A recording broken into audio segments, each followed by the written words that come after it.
Perjanjian atau wasiat Nabi Muhammad yang memberikan perlindungan dan hak istimewa lainnya kepada para pengikut kekristenan. Part 2. Lanjut ke nomor 8. Mari kita lihat satu tentang orang-orang Kristen yang beriman dan yang taat. Semua orang Islam yang beriman dan yang taat harus menganggap bahwa membela orang-orang Kristen yang beriman adalah kewajiban dan membantu mereka dimanapun mereka berada, baik jauh maupun dekat.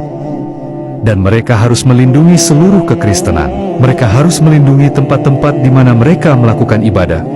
Dan mereka adalah para rohaniwan Kristen dan imam mereka yang tinggal di mana-mana, di pegunungan atau di dataran-dataran, di kota-kota dan di tempat-tempat terpencil, di padang pasir dan dimanapun mereka berada, agar manusia terlindungi, baik dalam keimanannya maupun harta bendanya, baik di barat maupun di timur, baik di laut maupun di darat.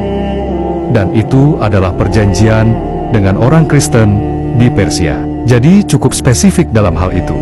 Sekarang beralih ke nomor 7. Memaksa untuk masuk Islam. Yang satu ini berbunyi sebagai berikut.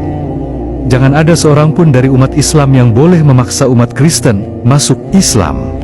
Dan tidak ada perselisihan kecuali mengenai hal-hal yang lebih baik yang akan dipertimbangkan di dalamnya. Umat Islam akan mengulurkan tangan belas kasihan dan kebaikan kepada umat Kristen dimanapun, melindungi mereka dari penindasan para penindas. Sekarang ini adalah perjanjian dengan orang-orang Kristen di Persia juga.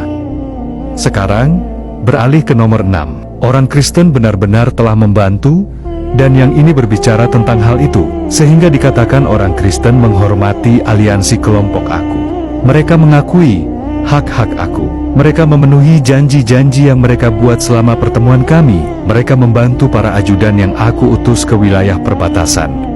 Mereka mendapatkan perhatian dan kasih sayangku dengan memenuhi kewajiban yang telah aku buat dengan mereka. Dan itu dari perjanjian dengan orang-orang Kristen di Najran. Juga perjanjian lain dengan orang-orang Kristen di Najran berbunyi, jangan abaikan orang-orang Kristen. Ini menjelaskan bahwa umat Islam tidak boleh meninggalkan orang-orang Kristen, mengabaikan mereka, dan membiarkan mereka tanpa pertolongan dan bantuan, karena aku telah membuat mereka ini berisi atas nama Allah, untuk memastikan bahwa kebaikan apapun menimpa kebaikan umat Islam juga, itu akan menimpa mereka juga. Dan apapun kerugian yang menimpa umat Kristen, akan menimpa umat Islam juga.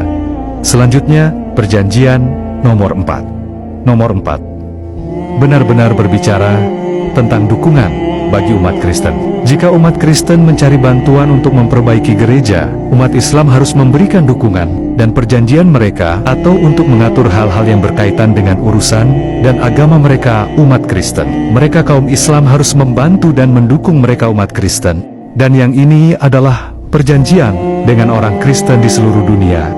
Juga ada perjanjian tentang hak-hak orang Kristen. Orang Kristen telah memperoleh hak yang tersedia untuk menikmati perlindungan dari umat Islam, serta untuk melindungi hak-hak mereka umat Kristen dari kita umat Islam yang melanggar hak-hak mereka, agar mereka umat Kristen terjalin baik dengan kaum muslimin, baik dalam suka maupun duka.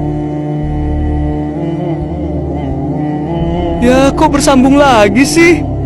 Oke deh, kalau begitu ditunggu lagi ya kelanjutannya.